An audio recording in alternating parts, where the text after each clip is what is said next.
I want to just break down. I've done mechanics on basics. I want to do mechanics on kata now. So we'll start with first. It's pretty much similar for second. But I'll go through both same time, I think. So first move is pretty simple. When you break it down, but then don't forget anything that's broken down does need putting back together again. So it's a bit like a jigsaw puzzle. I always look at kata as a jigsaw puzzle. So do it in sections, broken down, do it in sections, then put it back together again so you get this picture. So whether you do it in short stance, whether you do it in long stance, doesn't really matter. The footwork is pretty much the same. So I'll demonstrate both. First of all, start off in your kata, and the first step isn't just a twist to the left. It's actually a step. So you need to make sure that you step backwards slightly, and then from this position you can prepare and twist. Now when you do this, the foot and the hand moves together. So when the foot moves, hands move, and then twist. Notice there's a guide arm there as well. And then it works the same for Zenku, so that you just step a little bit further out. So you would step here, because you need to be in a long stance when you turn, and then again the foot and the hand together. That would be for all the twists in first and second kata. Step first when you're learning it, make sure you prepare as you step, but then also twist at the same time. So from this position it would just be one. And then stepping forwards, the foot and hand need to land at the same time. So don't get into the mode of step, punch. Get into the mode of having your oizuki, your lunge punch, landing at the same time as your foot. So from here,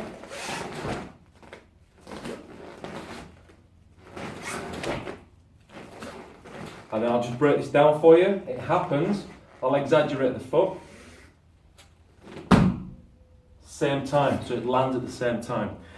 Now the second twist in our first kata, from this position, everything's jaw down level with the arms. So from this position, again, when the foot moves, the arms move. Step, and then from here, turn and block.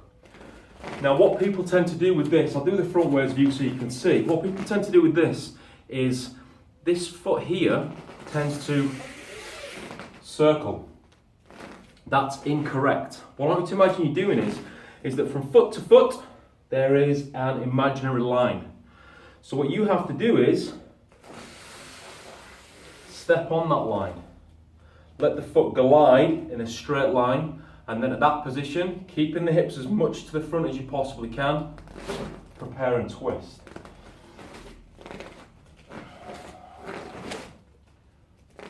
Step on the line,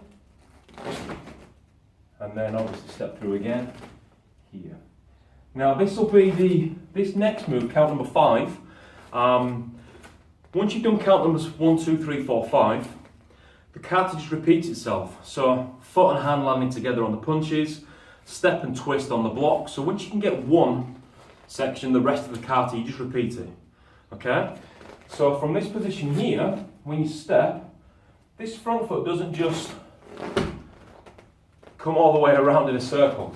What it needs to do is come in to the back foot, so your left foot comes into your back foot, and then it steps out, pretty much as you would if you were starting the kata. So you're in the same position now with the feet as you were if you were at count number 1. So from here, step and prepare. Don't forget to look. So when you are moving, make sure you look into the direction you're moving in. 1. And then from here, just simply twist as you would before. 2. Demonstrate that one more time. Step and prepare. Twist. And then again, foot and hand, foot and hand, foot and hand. Key eye on the third punch. And then you just repeat, all the way through. So the twists on counts 1, you can repeat throughout the kata. The twist on count 3, you can repeat throughout the kata as well. So once you can get those first couple of twists, those first couple of foot movements with the preparation, the rest you just put together. And again, the same goes for if it's in long stance. You just step out a little bit further. So if we do it in short stance, which Tadashi requires short and long stance for its orange belt, its green belt, sorry. So for its green belt, you require short and long stance, which gives you plenty of time to practice this stuff. So in short stance, it would be step and prepare with the twist, but then in long stance, you would need to step that little bit extra out to the side. So you're kind of in this really, really relaxed, really poor kibadechi, really poor horse stance. Then from here, you just simply twist. So it remains the same. And then again, with this footwork here, you just, again, on that invisible line, just step that little bit further. So short stance would be about here, long stance is just that little bit further. Now for second kata, the footwork remains the same. So from here, step and prepare, downward block. And again, if it's in long stance, step and prepare, downward block.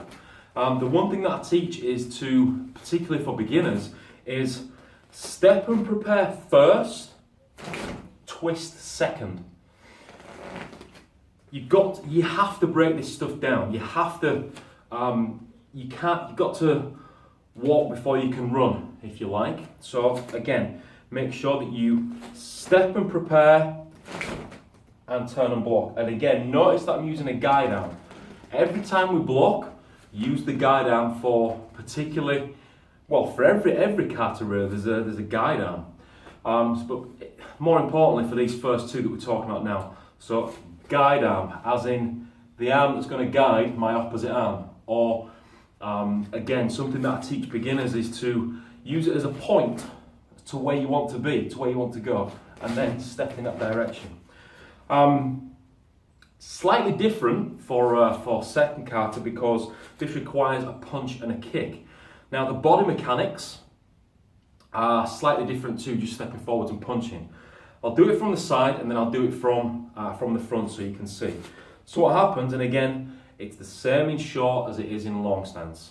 So again, from here, step. Notice that I'm blocking 45 degrees. So anytime you're blocking over the forward leg, have your hips 45 degrees, which again, I'll show you the front view. What happens now, and the reason I'm blocking 45 degrees is because I need to use my hip to power my punch. And then because the hip is going in this direction, that's only going to help with my front kick. So from a 45 degree position, we fire the hip, and as soon as the punch is finished, the kick is coming.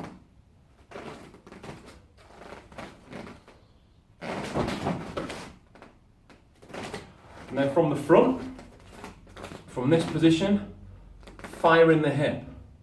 Fire the hip in, but again, that allows this action to happen with the kick. And then through. Let everything happen together.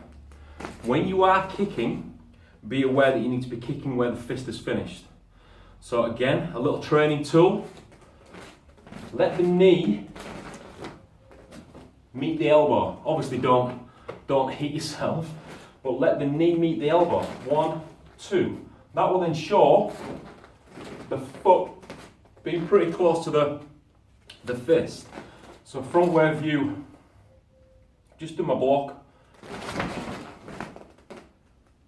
So it should be a 1, 2 effect.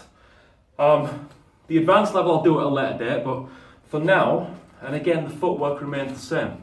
So if you can coordinate, step and prepare, whether it be up block or down block, and twist as you block, remember hikate comes back to the hip, then you can start to take away the 1, 2. You can start to take away the step, twist.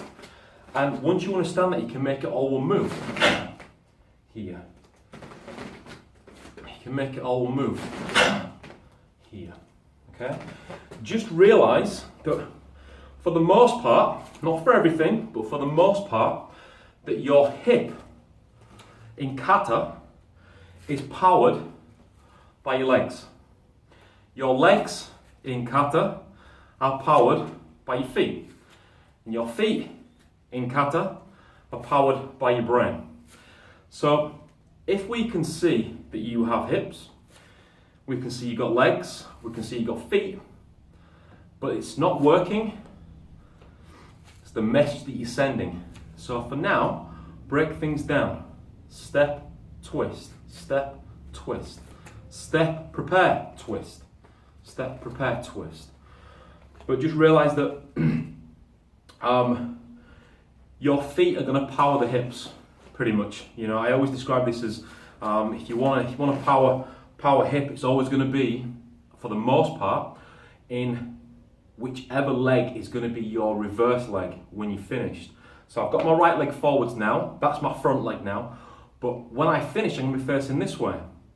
So the power is going to come from here by twisting this heel as fast as I can. This front foot also twists. The other thing I also need to do when executing this is the knees need to be bent. It's very, very hard, and you won't get any power if you try to twist with straight legs. Try it.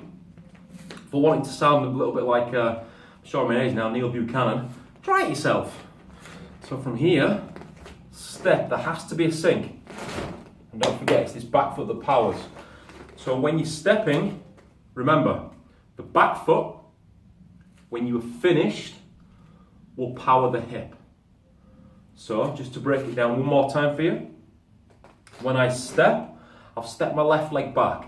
That puts my right leg in front. Now, to power the hip, it's this right leg that's going to power it, because when I finished my move, when I finish the block, finish the stance, it's this leg that's going to be the back leg, as you can see. And then again, it just repeats. Just please note that your first kata, that all blocks are head level, all strikes are head level. In second kata, the block is a low level block, gerambarai, downward block. Your strikes are stomach level, and your kicks are also stomach level. The bunkai, the application of these, can vary, and it probably will for whoever's doing the kata. If you want more advice on bunkai, then either ask me. It's difficult to do bunkai by yourself, but ask me in class.